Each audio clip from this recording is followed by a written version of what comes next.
कैसे आप सब लोग? होप आप सब लोग अच्छे होंगे, स्वस्थ होंगे और अपना ख्याल रख रहे होंगे।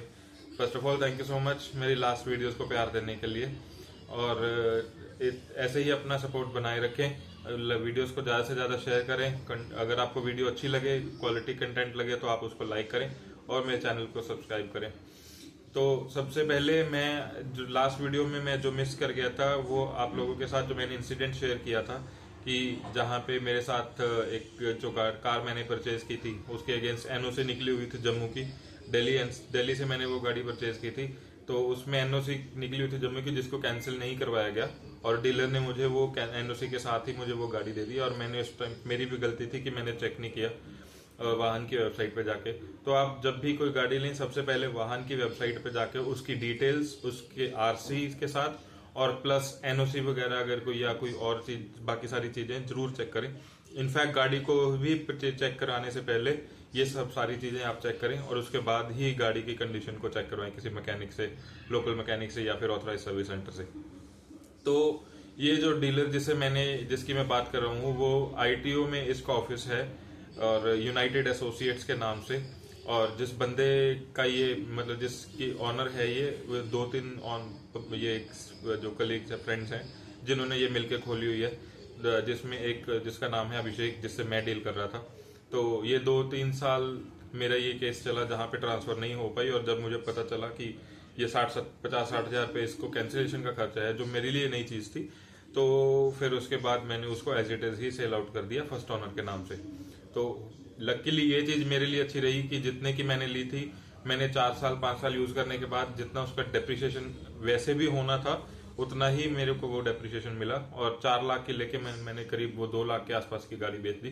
तो और मैंने 80-70-80 हजार किलोमीटर वो यूज भी की गाड़ी। तो डीजल के मामले में आई थिंक वो one of the best cars I would say. अगर मैं आज के टॉपिक की बात करूं तो सबसे पहले आज मैं बात आप लोगों के साथ शेयर करना चाहूंगा वो 5 कार्स, यूज कार में, जो कि आपको वैल्यू फॉर मनी प्रोवाइड करेंगी। आप जिसके भी जो रिक्वायरमेंट है एज पर पैरामीटर, कि जैसे अगर कोई माइल, जिसमें हम चेक पॉइंट्स में सेफ्टी कंसिडर करेंगे, माइलेज, उसके बाद उसकी आफ्टर मेंटेनेंस जहां पे उसकी पार्ट्स कॉस्ट क्या है, और सबसे बड़ी बात कि ऐसी भी गाड़ियां हैं मार्केट में जहां पे आपको कार तो अच्छे कम रेट में मिल जाएगी लेकिन आपको उसके बाद उसके पार्ट्स अवेलेबल भी नहीं होंगे, और अगर वो बाय चांस एक बार कार खराब हो गई आपकी तो या तो उसके पार्ट्स अवेलेबल नहीं होंगे या फिर वो ऑर्डर पे करने में आपको टाइम ही इतना लग जाएगा सर्विस सेंटर में कि आप लगातार सर्विस सेंटर के चक्कर काटते रहोगे। तो जो सबसे best value for money 5 cars है उसमें सबसे पहले नंबर पे मेरे लिए आती है वो है मारुति सुजुकी की एस क्रॉस। और ये एस क्रॉस मैं किस बेसिस पे बोल रहा हूँ ये मैं अपने जो मैंने 4-5 साल एक्सपीरियंस इस यूज किया उस कार को, उसके बेसिस पे बात कर रहा हूँ। 4 स्टार रेटेड के साथ ये कार आती है जिसमें कि आपको बहुत सारा कंफर्ट और बहुत सारा स्पेस मिल जाता है इस गाड़ी में। साथ के साथ अगर मैं माइलेज की बात करूं तो डीजल में ये आपको कम से कम 23 से 24 आराम से हाईवे पे दे देती है, और लोकल में ये 15 to 16 माइलेज मैं इससे निकाल पाता था। और जब उसके अलावा अगर मैं पेट्रोल इंजन की बात करूं तो पेट्रोल में भी आपको ये, अगर आप अच्छे तरीके से गाड़ी चलाओगे तो 20+ मेंटेनेंस, तो 20+ माइलेज ही आपको दे देगी। मेंटेनेंस की अगर मैं बात करूं तो डीजल में मैं बाहर लोकल मैकेनिक से सर्विस करवाता था, और वो मैकेनिक से ही शुरू से ही मैं उसी से सर्विस करवाता आ रहा हूं। तो मेरा इंक्लूडिंग लेबर, सब कुछ including labour, engine oil, air filter, oil filter सब मिला के मेरा 2500 के करीब ये कॉस्ट आता था, जिसमें कि जो कूलेंट था वो रिक्वायरमेंट के बेसिस पे होता था। तो पहली अगर आपको किसी डायरेक्ट बायर से, आई वुड स्टिल रिकमेंड कि डायरेक्ट बायर से अगर आपको एस क्रॉस अच्छी कंडीशन में मिल रही है तो आप सबसे पहले उस गाड़ी को कंसिडर कर सकते हैं। और आपको 5 लाख के अंदर आपको एस क्रॉस, अभी मैंने किसी कमेंट्स में देखा कि 5 लाख में कौन सी एस क्रॉस आ रही है, तो एस क्रॉस आपको आराम से 2019 का मॉडल, 18-19 का मॉडल आपको एस क्रॉस मिल सकती है। तो कम बजट में कम मेंटेनेंस के साथ ये गाड़ी आती है और अच्छी माइलेज भी प्रोवाइड करती है, और सेफ्टी के मामले में भी I think one of the best cars that Maruti has provided so far. Next car जो आती है वो है होंडा सिटी। तो होंडा सिटी कंफर्ट के मामले में जो सेडान जिसको कहते हैं कि उसका कोई तोड़ नहीं है, तो उस मामले में होंडा सिटी आपको एक ऐसी कार है जो अच्छी माइलेज में देगी, उसके साथ साथ आपको उसकी कंफर्ट तो है ही है, प्लस उसकी मेंटेनेंस भी कम है। तो होंडा सिटी का, लेकिन यहाँ पे एक चीज मैं जरूर बताना चाहूंगा, अगर आप होंडा सिटी लेने का परचेज का प्लान करें तो आपको 15-16 के आसपास पेट्रोल में कंसिडर करिएगा इसको, क्योंकि डीजल में उस गाड़ी का डीजल इंजन होंडा का इतना कामयाब नहीं है। अगर आप उसको स्टार्ट भी करोगे, जैसे मैंने एक बीच में एक मेरे घर पे होंडा अमेज परचेज की थी डीजल में, जो कि ID टेक इंजन है उसका, तो आप डेफिनेटली होंडा सिटी का पेट्रोल इंजन कंसीडर कीजिएगा, IV टेक जो कि साथ आता है। तो उस डीजल में उसकी साउंड भी इतनी है, प्लस उसमें कुछ अलग ही आवाज आती रहती है। और ये मैंने चेक किया था कि ये सब होंडा डीजल के साथ ये प्रॉब्लम है, होंडा के डीजल इंजन में। तो आप डीजल इंजन को अवॉइड कीजिएगा होंडा सिटी के, और आप पेट्रोल में 15-16 आपको 2015-16 का मॉडल आपको मिल जाएगा। तो अच्छी कंडीशन में अगर आपको डायरेक्ट किसी पार्टी से मिलती है तो डेफिनेटली आप उसको कंसिडर कर सकते हैं। नंबर 3 पे मैं जिस कार को रखूंगा वो है मारुति सुजुकी स्विफ्ट। तो स्विफ्ट का आपको यहाँ पे 5 लाख के अंदर डेफिनेटली 2019-20 वाला मॉडल भी आपको मिल जाएगा। लेकिन मेरे लिए जो मैं आपको प्रेफर करना चाहूंगा, इनफैक्ट अगर आप फर्स्ट टाइम बायर हो या फिर आप एक थोड़ा सा सेफ्टी में भी आप उसको अच्छा एक लेना चाहते हो, तो आपको वो जो 2000 इससे 2 पहले वाला, जब जो कि 12-13 से लेके 18-19 तक का जो वेरिएंट आता था, आई थिंक वो 3rd जनरेशन थी जो स्विफ्ट की, 2nd generation I would say, तो वो आप कंसिडर कर सकते हो। उसका भी VDI मैंने 4 साल यूज किया था, और जिसमें मेरा एक्सीडेंट भी हुआ था, और 70-80 की स्पीड पे हमारा एक्सीडेंट हुआ था, और हमने सीट बेल्ट लगाई हुई थी, लेकिन उस कार में आगे का पूरा हिस्सा खत्म हो गया था। लेकिन हम लोगों को 3 जने थे उस टाइम, एक्सीडेंट के टाइम पे एक भी खरोच नहीं आई थी।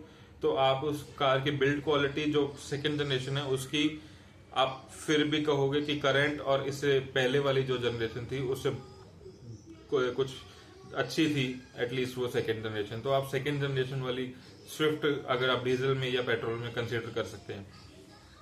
अगला जो नंबर आता है इस लिस्ट में, और वो है मारुति सुजुकी की ही सियाज मैंने अभी परचेज की है।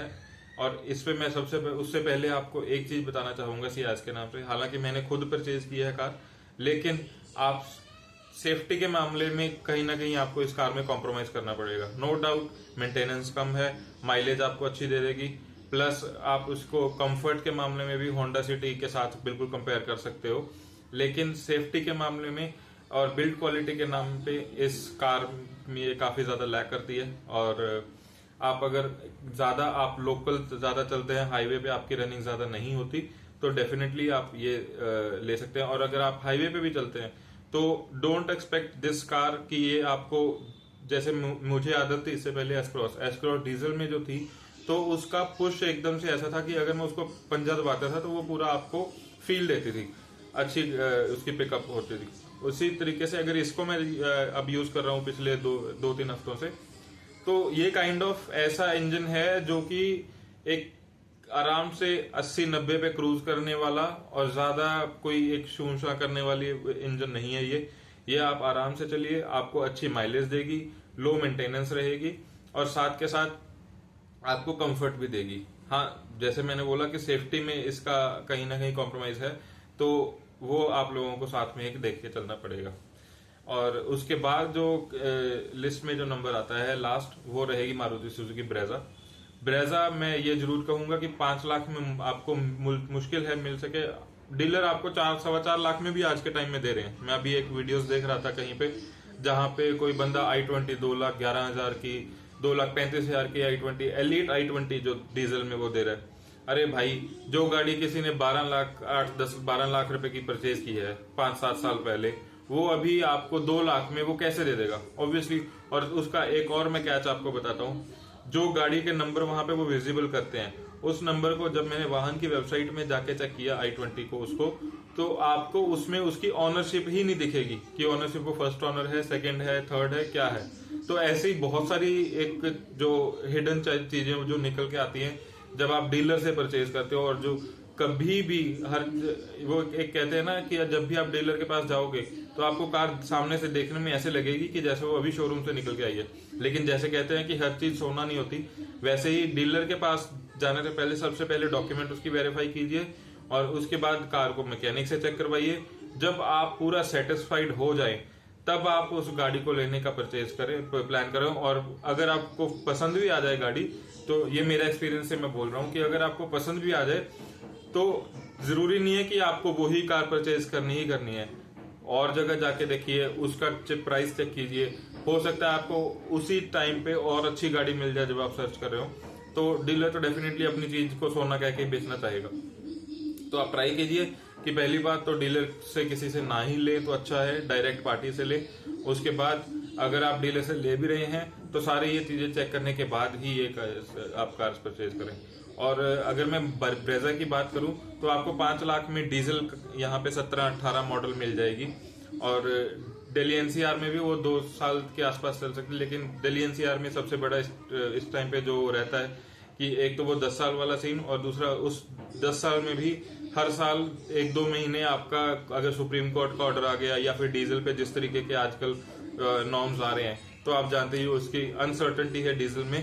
तो आप थोड़ा सा और बजट बढ़ा के ब्रेजा पेट्रोल भी कंसिडर कर सकते हैं, जो कि आपको 20-21 अराउंड 6.5-7 लाख के आसपास वो मिलेगी। लेकिन अगर 5 लाख की बात करें, 5 लाख के नीचे नीचे तो आपको उसमें डीजल उसका ब्रेजा का ही मिल पाएगा। तो ये कुछ गाड़ियां थी जो आप कंसिडर कर सकते हैं लेने से पहले यूज कार में, जो कि आपको मोस्टली लोगों के पैरामीटर्स पे और बजट में खरी उतर सकती है। तो इसके अलावा आप लोगों का क्या एक्सपीरियंस है इन सभी कार्स में से? किसी ने अगर यूज कार ली हो या फिर वो अपना ओनरशिप एक्सपीरियंस शेयर करना चाहते हो तो मुझे कमेंट्स में आप बता सकते हैं। और अपना ज्यादा से ज्यादा कमेंट भी कीजिए, ताकि ये जो हम एक कम्युनिटी, अगर कोई लेता भी है जो किसी के साथ फ्रॉड हुआ है, तो उसको सबके सामने लेके आया जा सके। Thank you so much video को देखने के लिए। और जैसे कि मैंने वीडियो की शुरुआत में कहा, वीडियो को अगर कंटेंट अच्छा लगा हो तो आप लाइक करें, सब्सक्राइब करें चैनल को, और वीडियो को ज्यादा से ज्यादा शेयर करें। Thank you so much. जय हिंद।